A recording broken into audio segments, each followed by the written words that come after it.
At ScaleUpMastery.com, we seek to empower business owners wanting to scale their businesses by providing them with helpful content from the perspectives of the right mindsets, skill sets, and tool sets.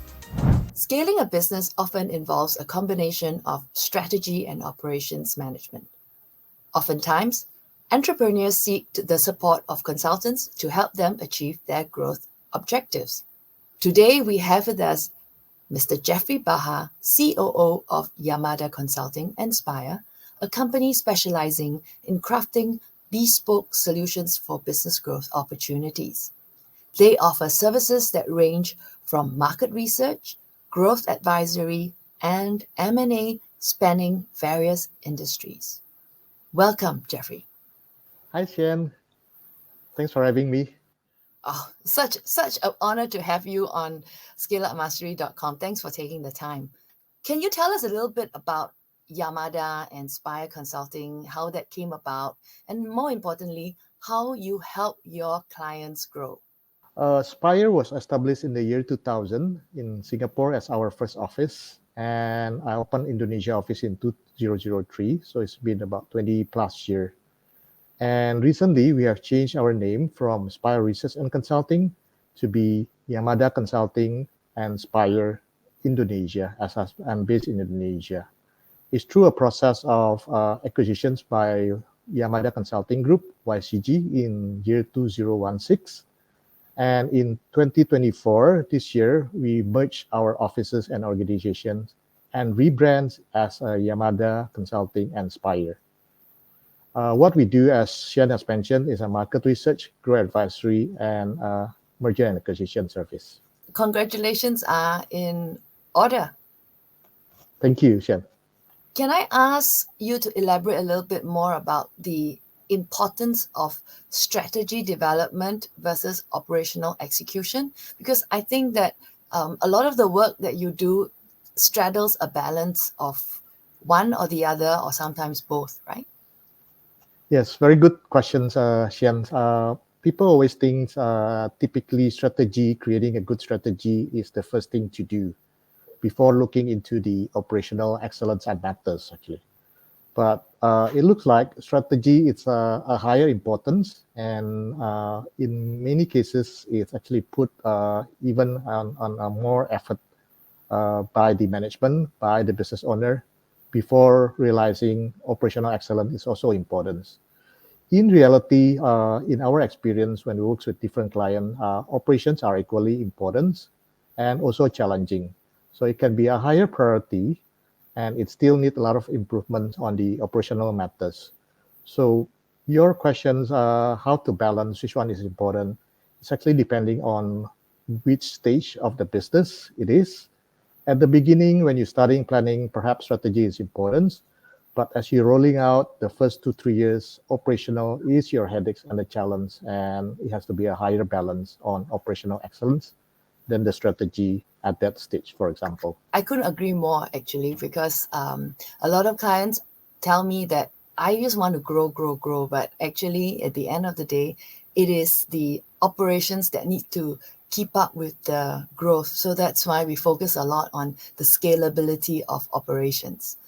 I think that this leads us nicely into, under strategy development, what are some of the methodologies you apply when you help your clients align their plans, especially in the early part of their growth?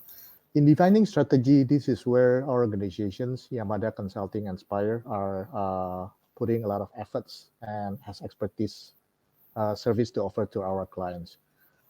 Typically, there's many different approach to be used in defining a strategy for our clients or for any organization business owner.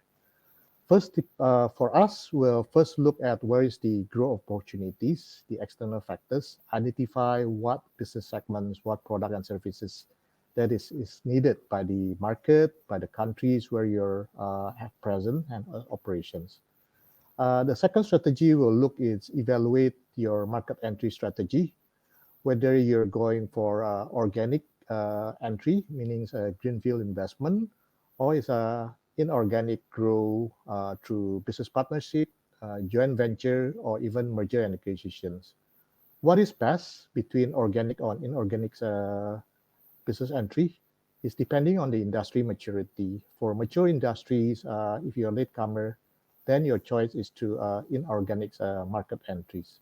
Those are a few strategies that we typically suggest to our clients in evaluating the opportunity, Sian. So when your clients first approach you and they think that they have a growth strategy issue, Mm. do you actually take them on at face value, or do you do an overall analysis and then understand if there are operational execution elements that need to come into play? Yeah. Taking an example in the F&B industries, where you have talked a lot about these industries. For example, Singaporeans F&B players or ASEAN regions player coming to Indonesia. The first things we ask them to evaluate is to see, do you think there's a opportunities market in Indonesia, for example. Then by looking at the product and service value propositions, is there any competing model or brand in the market that it's already strong, or it's actually a new concept to the market, to Indonesia perhaps?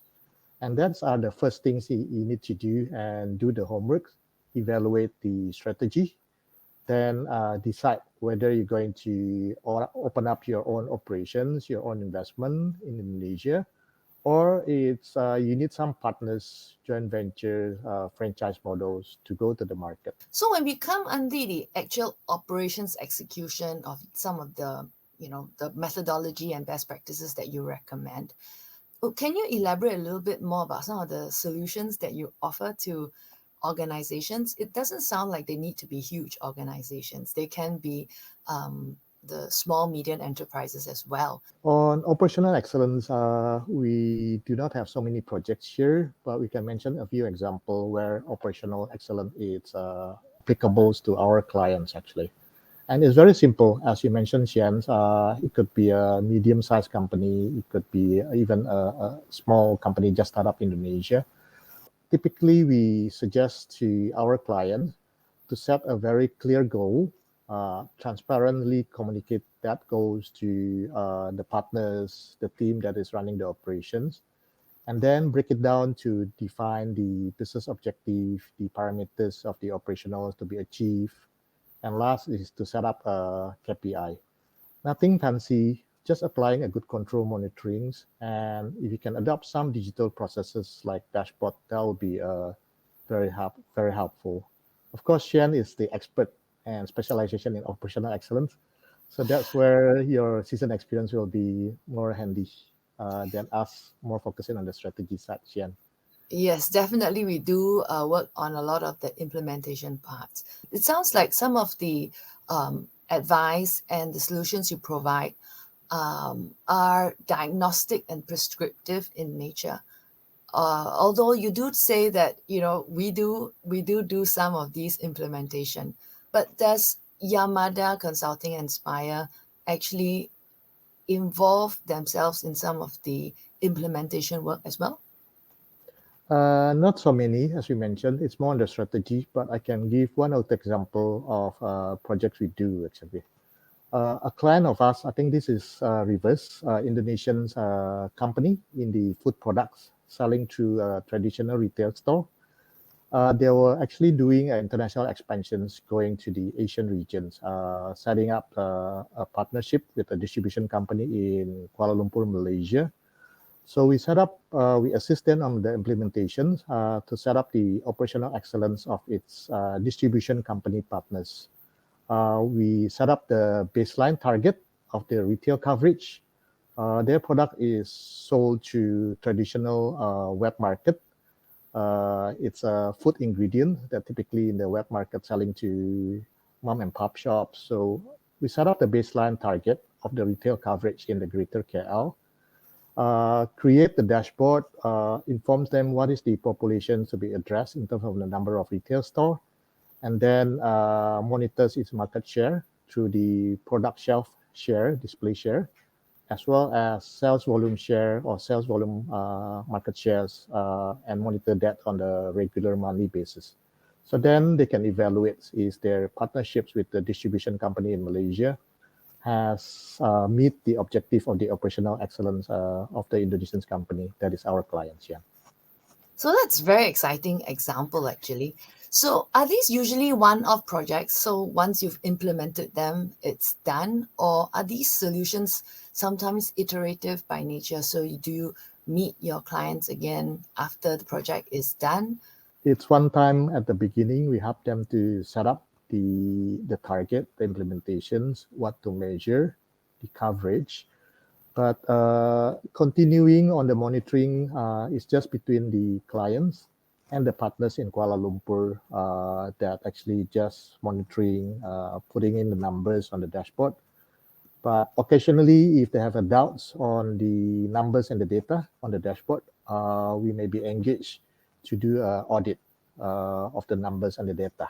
When you speak about audit, what is the nature of your audits that you conduct on behalf of your clients?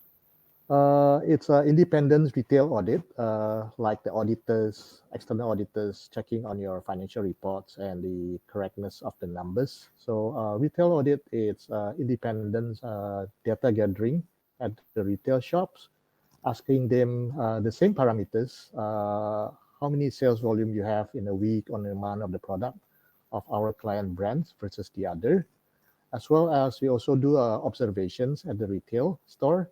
Does the product display properly, and how many percentage of space of the shelf that is allocated for our clients' products versus other brand?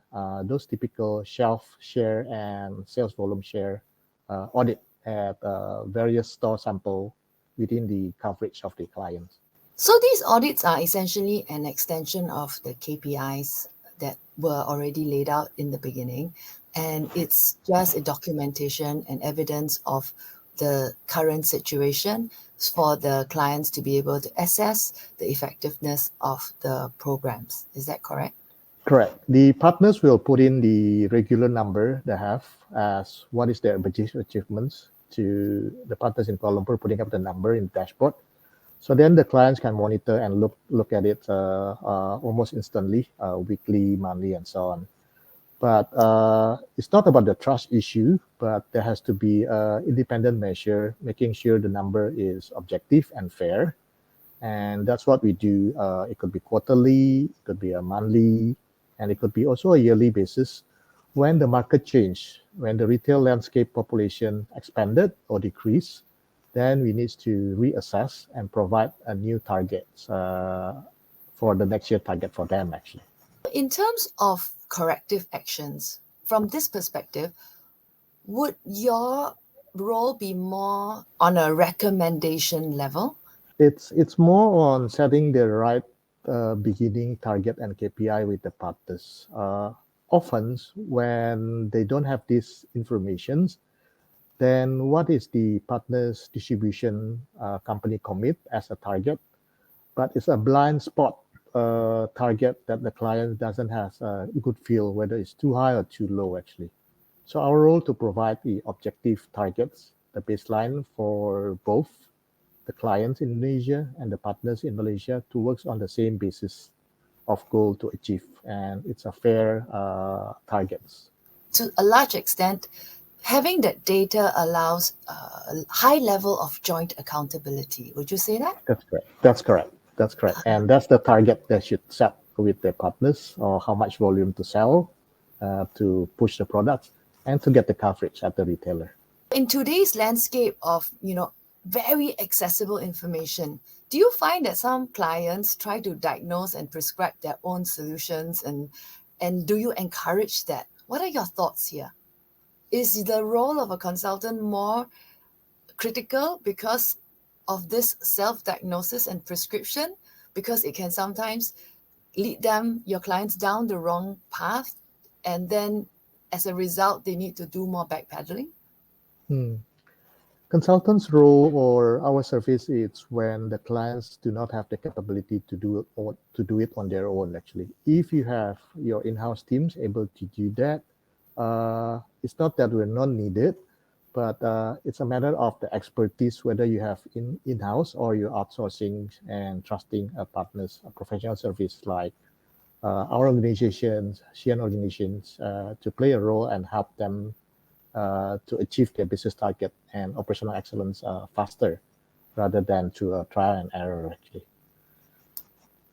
So, what do you think about the concept of our clients sometimes not knowing what they don't know and assuming that their team, their in-house team, are more than capable of solving the pending issues?